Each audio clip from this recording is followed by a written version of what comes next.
নমস্কার বন্ধুরা, নতুন একটি ভিডিওতে তোমাদের সবাইকে স্বাগত জানাই। আশা করি তোমরা সকলে ভালো রয়েছো বা ভালো আছো। আজ আর কোনো রান্নার ভিডিও নয়, আজকে এসছি একটি মেলায় গিয়েছিলাম আমরা, সেখানকার ভিডিও নিয়ে। এটা হচ্ছে কি নাগেরমহলে রাস মেলা বা রাস পূজা আর সময় মেলাটা হয়েছিল। আর সেই সময় আমরা গিয়েছিলাম, মানে রাস পূজার হয়ে যাওয়ার কিছুদিন পরে এই মেলাটা শুরু হয়। আর এখানে করেছিল অনেকগুলো গোপাল, তোমরা দেখতে পাচ্ছ। আর গোপালগুলোকে আমি প্রথম স্টেজে এই গোপালগুলো সাজানো রয়েছে, সব দোলনা রয়েছে, গোপালগুলোকে দোল খাওয়াচ্ছে। আমিও ঠিক সেই একই রকম গোপালগুলোকে দড়িতে টেনে দোল খাইয়ে নিলাম। তারপরে আস্তে আস্তে সামনের দিকে এগিয়ে যাব। আর মেলায় হয়েছিল প্রচণ্ড ভিড়। ঠেলে ঠেলে আস্তে আস্তে যাচ্ছিলাম, ওখানে রাধাকৃষ্ণ ঠাকুর ছিল সেটা দেখার জন্যে। এবার দুটো স্টেপে গোপাল করেছে। প্রথমে গোপালটাকে আমি দোল দিয়ে চলে এলাম, তারপরে এগুলো অনেকগুলো করে গোপাল করেছিল, সবাই মিলে দোলনায় দোল দিচ্ছে গোপালকে। আর এই যে আমরা সামনের দিকে ঠাকুর দেখবো বলে যাচ্ছি। আর যেহেতু অনেক ভিড় হয়েছিল ওই জন্য, আর এদিকে ছিল নানা রকম দোকান বসছিল। এটা হচ্ছে কি খাওয়ার ডাইনিং টেবিল, খাট, গদি, এগুলো দোকান বসেছে। এখানে নানা রকম দোকান বসেছে, পানের দোকান থেকে বিভিন্ন স্টেশনারি জিনিসপত্র, রুমাল দোকান, তারপরে হাতে যে ছাপ দেওয়া হয় ওই দোকান, এটা চশমার দোকান ছিল। আর আমরা মাঝখান দিয়ে যাচ্ছিলাম, দুধারে দোকান ছিল। আর প্রচণ্ড পরিমাণে এত ভিড় হয়েছিল যে তাড়াহুড়ো করে যাওয়া যাবে না, কারণ আস্তে আস্তে না গেলে ধাক্কাধাক্কি হয়ে যাবে। তারপরে এদিকে পানের দোকান বসছিল। আর ওই যে দেখা যাচ্ছে মন্দিরের চূড়া, ওদিকটাই গেলে মন্দির দেখতে পাবো। তারপরে আমরা ওই ডান দিকের রাস্তায় না গিয়ে সোজা গিয়েছিলাম। সোজা গেলে আমরা দেখতে পাবো ওখানে হচ্ছে গিয়ে কিছু কৃত্রিমভাবে মানুষ তৈরি করে কিছু সংকেত দেওয়ার চেষ্টা করছিল ওখানে। তা ওখানে আমরা যাচ্ছিলাম। আর ওখানটায় একটু যেতে ভিড়টা একটু কমে গিয়েছিল। আর এদিকে বসেছে আইসক্রিম দোকান, ওটা বিভিন্ন রকমের আপেল, বেদানা, বিভিন্ন রকম ফলের রস দিয়ে ওই আইসক্রিম দোকান বসছিল। আর এদিকে চা দোকান বসছিল। তারপর আমরা ওই সোজা রাস্তায় ঢুকে গেলাম, গিয়ে ওখানে হচ্ছে গিয়ে তো সবাই হচ্ছে গিয়ে অনেকে আছে দেখতে পাচ্ছি। আর ওখানে হচ্ছে কি আর্টিফিশিয়ালভাবে, কৃত্রিমভাবে যে মানুষ তৈরি করে কিছু সংকেত দেওয়ার চেষ্টা করছিল, সেটা আমরা দেখছিলাম। এখানে লেখা আছে আমাদের ঘর দাও, লেখা আছে শিক্ষা দাও, এইসব লেখা আছে। আর এই সামনেই বানর করেছে, তারপরে কারোর ঘরের চাল উড়ে গিয়েছে, কেউ বেদিনী, এরকম মানে একটু বাচ্চাদের মনোযোগ আকর্ষণ করার জন্য এ সমস্ত কৃত্রিমভাবে তৈরি করেছিল। আর আর এখান থেকে চলে গিয়ে সামনে গেলাম, সামনে ওই একই রকম বিভিন্ন জিনিস, শিক্ষা দাও, ঘর দাও, এই সমস্ত জিনিসপত্র ওর লেখা আছে। আর কিছু সংকেত দেওয়ার ওরা চেষ্টা করছিল।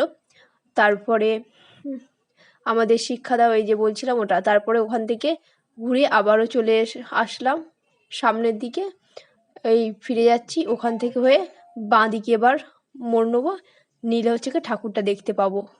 আবারও বাঁদিকে মোড় নেওয়ার সময় ওই রাস্তাটা আবারও প্রচণ্ড ভিড়, আস্তে আস্তে ভিড় ঠেলে ঠেলে এগিয়ে যাচ্ছি। আর তারপরে আমি হচ্ছে কি বললাম ওই আইসক্রিম খাবো, ওই জন্য দেখাচ্ছিলাম। তারপরে বললো ঠাকুরটা দেখা হয়ে যাক তারপরে আইসক্রিম খাওয়াবে বলে, তারপরে চলে গেলাম বক্সের সামনে দিয়ে ওই ঠাকুরটা দেখার জন্য রওনা দিলাম আমরা। তা ওখানে ঠাকুরটা করেছে হচ্ছে কি বিভিন্ন ওই চিপস দিয়ে এবং পাস্তা দিয়ে বিভিন্ন রকম। এই যে আমরা হচ্ছে কি ঢুকবো, তার সামনের গেটে করেছে গোপালকে শুয়ে রেখেছে, দোলনা দিচ্ছে, আর তারপরে শিবলিঙ্গের মাথার ওপর দিয়ে জল পড়ছে ওখানে করেছে। তারপরে এই যে আমি ঢুকে যাচ্ছি ঠাকুর দেখার জন্য প্যান্ডেলের ভিতর। আর ওখানে সবাই ছবি তুলছে, ঠাকুরটা খুব সুন্দর হয়েছে। আর ওপারে হচ্ছে কি পাস্তার যে ঠাকুরটা, পাস্তা চিপস দিয়ে ওই যে ঠাকুরটা করেছে ওটা বড় করে করেছে। তারপরে মাটির নিচে ঠাকুর করেছে, রাধাকৃষ্ণ ঠাকুর, যেহেতু রাস। তারপরে আমি হচ্ছে কি এখানে গিয়ে শিব ঠাকুরের কাছে একটু ছবি তুলে নিচ্ছিলাম দাঁড়িয়ে। আর ভাই ছবি তুলে দিচ্ছিল। তারপরে আবার আমরা মেলার দিকে রওনা দিলাম। এদিকে বসেছিল অনেক দোকান। তারপরে এখানে একটু দোল দিয়ে দিলাম। ওখানেও শুইয়ে রেখেছে গোপালটাকে। দুদিকে হচ্ছে গিয়ে মানে প্যান্ডেলের সামনে, রাধাকৃষ্ণের প্যান্ডেলের সামনে দুদিকে করেছে গোপাল শুয়ে আছে, ওরকম দোল দেওয়ার ব্যবস্থা করেছে। তারপর এদিকে জিলিপি ভাজা হচ্ছে, গজা, আর এখানে একটা ছিল সাদা জিলিপি, মানে কোনো জিলিপি কালার না দিয়ে সাদাভাবে মিষ্টি রসে ভেজে বিক্রি হচ্ছিল। তারপর মালপোয়া, গজা, অনেক খাবার ছিল। তারপর এদিকটা দিয়ে যাচ্ছিলাম, ফুচকার স্টল, ঘুগনি ছিল, চটফটি ঘুগনি, আর এটা রোল চাউমিন দোকান, আর ঢাকাই পরোটা, বিরিয়ানি টিরিয়ানি সব কিছু ছিল। এটা ওপরে ছিল, রাস্তার ওপরে দোকানটা। আর এগুলো খেলনার দোকান ছিল প্রচুর পরিমাণে। আর অসংখ্য মানুষের ভিড় হয়েছিল। মেলা মানে অনেক মানুষের ভিড়। আর ঠিক তেমনই এখানেও হয়েছিল অসংখ্য মানুষের ভিড়। আমরা আস্তে আস্তে ভিড় ঠেলে ঠেলে, আর বিভিন্ন রকমের কানের জিনিস ছিল, মেয়েদের যেটা সবচেয়ে পছন্দের কানের ইয়ারিং।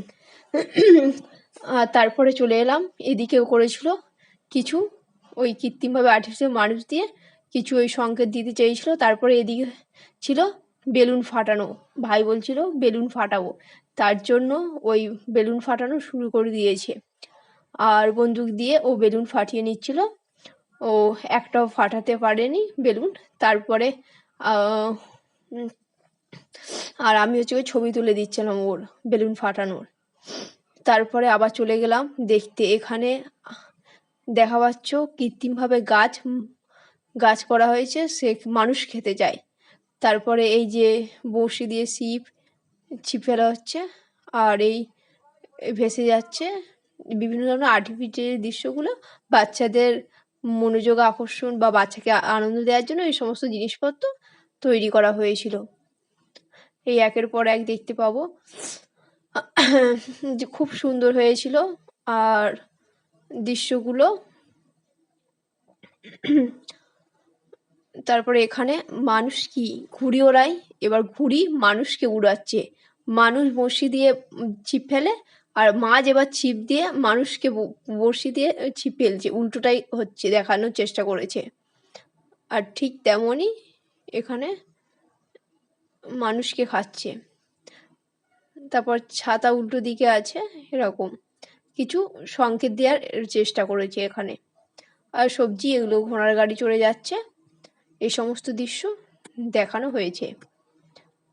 আর তারপরে আবারও বললো আরেকবার বেলুন ফাটানো যদি কিছু ফলে, তা আমরা আবার সবাই মিলে 3 জনে মিলে আবার বেলুন ফাটানো শুরু করেছি। এবার আমাকে দিয়েছে, আমি তো কোনোদিন বেলুনটা ফাটাইনি, তাই জানি না, আমি জিজ্ঞাসা করে নিচ্ছি কীভাবে ফাটাতে হয়। তা বললো চোখ দিয়ে ভালো করে ঠিক অ্যাঙ্গেলে তাকিয়ে তারপরে বেলুনটা ফাটাতে হয়। তা আমিও বেলুন ফাটালাম, ফাটলো নাই। তারপরে আবার আমার পরে ভাইকে বললাম তুই আরেকবার ফাটানোর চেষ্টা কর, যদি বেলুনটা ফাটানো যায়। ও ভালো করে অ্যাঙ্গেলে চোখ দিয়ে বেলুন ফাটানোর চেষ্টা করলো। আর এটা ছিল ওর বন্ধু, যার জন্যে আবার এক্সট্রা আমাদের গুলি দিয়েছিল। আর তারপর ও আবার ফাটার চেষ্টা করছিল, আর ও ফাটাতে পারেনি। তারপরে আমার বড় একইভাবে সেমভাবে ফাটানোর চেষ্টা করছিল, সেও ফাটাতে পারেনি। আর তারপরে ওখান থেকে চলে এলাম হচ্ছে কি আবার হচ্ছে কি ওই গোপাল ঠাকুরকে দোলনা দিলাম। তারপরে নিচে মাঠে বসেছিল বিভিন্ন খাবার দোকান, এবার দোকানগুলোতে প্রচণ্ড ভিড়। তারপরে আমরা ওখানে পকোড়া দোকান বসছিল, সেটা নিয়ে খেয়ে নিচ্ছিলাম। আর তারপরে পকোড়া খাওয়া হয়ে যেতে আমরা চলে এলাম, চটফটি ঘুগনি খেয়ে নিলাম, তারপর পাপড়ি চাট খেলাম, তারপরে মোমো খেলাম এবং বিরিয়ানি খেয়েছিলাম, তারপরে রোল খেয়েছিলাম ও আইসক্রিম খেয়েছিলাম, সেটা ভিডিও করতে পারিনি। আর তারপরে এই বাড়ি চলে যাচ্ছি, তার আগে আবারও একটুখানি দোলনা দিয়ে দিলাম গোপালগুলোকে। এবার বাড়ি চলে যাব। কেমন হয়েছে ভিডিওটা তোমরা সবাই কমেন্ট করে জানাবে। এখানে আমি আমার ভিডিওটা শেষ করছি। ভালো লাগলে আমার ভিডিওগুলো তোমরা সবাই লাইক, কমেন্ট, সাবস্ক্রাইব এবং শেয়ার করবে।